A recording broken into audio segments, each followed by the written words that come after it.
जय हिंद दोस्तों, स्वागत है आप सभी का ज़बरदस्त वीडियो में। आज के वीडियो में हम आप लोगों को आरआरबी टेक्नीशियन की पूरी जानकारी देने वाले हैं। भैया ये जो वैकेंसी आई है 557 ग्रेड 1, ग्रेड 2, ग्रेड 3 का कितना है, इसमें लोग जो कंफ्यूज हैं, जो डिग्री ले के चल रहे हैं, क्या इस पर फॉर्म भर सकते हैं या नहीं। दोनों का फॉर्म अलग भरना है कि एक ही फॉर्म से हो जाएगा, नेगेटिव मार्किंग है या नहीं, क्राइटेरिया क्या है, फीस क्या है, सैलरी क्या है, सारी जानकारी आप लोगों को मैं दूंगी। कट ऑफ वगैरह जो भी है, मन में बहुत सारा सवाल आ रहा होगा आप लोगों को, और आज अकेले वीडियो में आप लोगों का सारे सवाल का जवाब देने वाले हूँ। सारी चीज़ आप लोगों के क्लियर बनेंगे। सबसे पहले बात करती हूँ आप लोगों से, तो रेलवे टेक्नीशियन के वैकेंसी के बारे में। तो इसकी कुल पद जो है 6,557 पद है, और इसमें हम देखेंगे ग्रेड 1 का तो 323, और ग्रेड 3 की बात करते हैं तो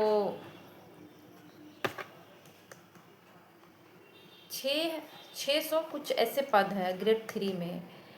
तो ये जो ग्रेड 1 का जो है 323 पद, ये है स्टेशन मास्टर के लिए, जिसका सैलरी है 29,200 रुपीज़। बेसिक उतना है, और सैलरी इसका डबल, DHA सारी जोड़कर सैलरी ज़्यादा हो जाता है। और लेवल 2 की बात है, जो बेसिक पेमेंट है जो इसका, इस पर आप लोग सोच रहे होंगे पहली बार वैकेंसी आई, तो नहीं भाई, ये पहले भी वैकेंसी आ चुकी है। तो आप लोगों को मैं दिखाऊंगी अभी, और मैं बताऊंगी आप लोगों को।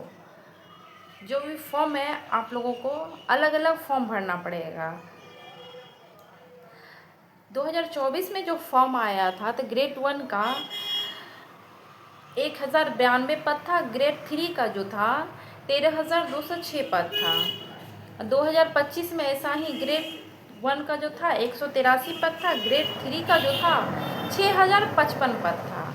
2026 में आया है ग्रेड 1 का 223 पद।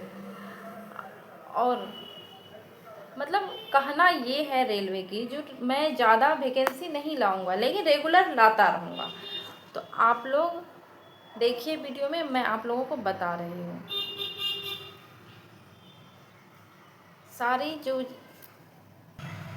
हर साल चूँकि वैकेंसी निकाल रहा है। तो 2026 में ग्रेड 1 में 223 पद है, और ग्रेड 3 में 6,234 पद है। तो आप लोग टोटल पद जो है 6,557 पद। तो आप लोग को बहुत अच्छा मौका मिला है। और मैं बात करूँ यहाँ पे नोटिफिकेशन जो आया है, इसके अंदर क्या क्या बातें हैं। तो फॉर्म भरने का जो स्टार्ट डेट था तो 30 जून 2026 से, और बहुत दिनों से वैकेंसी आई हुई, आप लोग फॉर्म भरिए। और लास्ट डेट जो है 29 जुलाई तक आप लोग फॉर्म भर सकते हैं। तो इसलिए आप लोगों का छूट ना जाए, आप लोग जाके फॉर्म फिल कीजिए।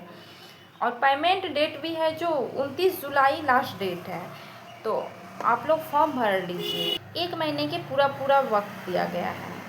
अगर कहीं पे भी फॉर्म भरने में गलती हो जाती है तो पहले करेक्शन का नहीं दिया जाता था ऑप्शन, तो अब करेक्शन का भी ऑप्शन दिया जाएगा, जो कि आपको 1 तारीख से 10 अगस्त तक मतलब दिया जाएगा टाइम। तो आप लोग करेक्शन भी कर सकते। और मैं एक बात करना चाहती हूँ, जो कि फॉर्म में आधार से डिटेल वेरीफाई करना है, तो ये टूल मानी गई, पूरी से पूरी फॉर्म को वेरीफाई करने का ये टूल मानी गई है।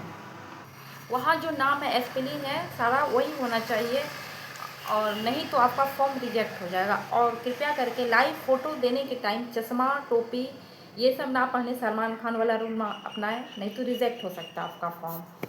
लाइव फ़ोटो में आपकी दोनों कान अच्छे से दिखे और आँख दोनों सामने हो, तो अच्छे से मतलब अपलोड हो जाएगा, रिजेक्ट नहीं होगा आपका फॉर्म। और नहीं तो सेंटर पे जाइएगा तो आपको प्रॉब्लम होगा। इस वजह से आप फॉर्म भरने टाइम कैसे दिख रहे हो वो आपको मतलब वहाँ पे भी देखेगा सेंटर पे। इस वजह से आप लोग अच्छे से लाइव फ़ोटो दें, जो कि आप लोगों को एग्ज़ाम सेंटर पे कोई दिक्कत ना हो। और मैं आवेदन शुल्क की बात करती हूँ तो ये जनरल ओबीसी ईडब्ल्यूएस को 500 रुपीज़ लगती है।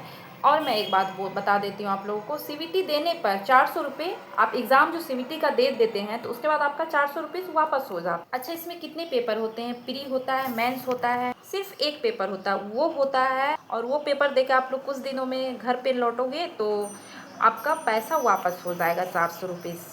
और SC ST फीमेल के 250 रुपये फॉर्म भरने में लगती है। और पेपर देने के बाद में सीबीटी आप एग्ज़ाम जो दे के आइएगा कुछ दिन में वो पैसा आपका पूरा पेमेंट वापस हो जाता है। ऐसा क्यों होता है? क्योंकि भारी संख्या में फॉर्म ना भरे कैटेगरी और भारी मतलब भीड़ ज़्यादा हो जाता है एग्ज़ाम में, जो इंसान पढ़ रहा है वही भरे। इस वजह से ऐसे मतलब ये टेक्निक अपनाया जाता है। कहीं से कहीं गंभीर मतलब बहुत ज़्यादा कंपटीशन नहीं होगा, बहुत ज़्यादा सेंटर में भीड़ नहीं होगी, इस वजह से ये ऐसा रूल किया गया है। हाँ, और एक बात आप लोगों को बता देती हूँ, जब आप लोग फॉर्म भरने जाते हो कैफ़े में तो वहाँ पे वो रिफ़ंड वाले में आपका आधार से जो लिंक रहेगा बैंक उसमें पेमेंट आता है। और साइबर कैफ़े वाले क्या करते हैं, वहाँ अपना अकाउंट दे देते हैं तो उन लोगों के अकाउंट में चला जाता है पैसा। आप लोग सोचते हो रेलवे वाले की गलती है तो रेलवे वाले को गलियाते हो। तो ये आप लोग जब फॉर्म भरते हैं तभी हर एक वर्ड को आप लोग अच्छे से देखें और अपना अकाउंट नंबर डालें, इस बात का आप लोग ध्यान रखें।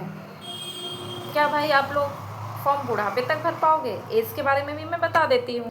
और ज़्यादा इमेच्योर लोग भी नहीं चाहिए, ज़्यादा वर्स लोग भी नहीं चाहिए, इसलिए 18 से फर्स्ट मतलब ग्रेड 1 का जो 18 से 33 वर्ष तक है, ग्रेड 3 का जो है 18 से 30 वर्ष तक है।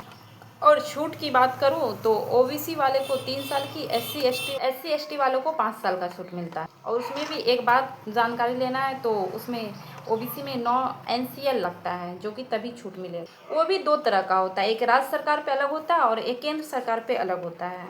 अगर आप वो NCL लगा देते हैं तो आपका कटअप भी मतलब ओबीसी के अथी में आएगा, नहीं तो फिर अगर नहीं लगाते हैं तो फिर आप जनरल में हो जाते हैं। इस बात का आप यहाँ पे ख़ास तौर से ध्यान रखें। इस बात का यहाँ पे आप लोग ख़ास तरह से ध्यान रखें, नहीं तो फिर आप लोगों को छूट नहीं मिल पाएगी। NCL लगाना बहुत ज़रूरी है। और मैं अब भाई पद की बात करती हूँ तो ग्रेड 1 में स्टेशन मास्टर की पद है और ग्रेड 3 में क्या चीज़ की है तो आप लोग इसमें टेक्निकल डिग्री चाहिए होती है। जैसे कि मैं आप लोगों को बता देती हूँ, ग्रेड 1 का बात मैं कर रही हूँ तो BSc चाहिए, वो भी आपको फिजिक्स में चाहिए, इलेक्ट्रॉनिक्स में चाहिए, CS IT जो भी है। और बीटेक BE भी चल सकता है, 3 ईयर का डिप्लोमा इंजीनियरिंग होना चाहिए। और मैं ग्रेड 3 की बात करती हूँ तो उसमें 10th मैट्रिक IET संबंधित ट्रेड होता है और 10th का लग सकता है। तो आप लोगों को मेरी ब्लॉग कैसी लगी आप लोग एक कमेंट करके ज़रूर बताइएगा। और मैंने मिलती है नेक्स्ट ब्लॉग में, तब तक के लिए जय हिंद जय भारत।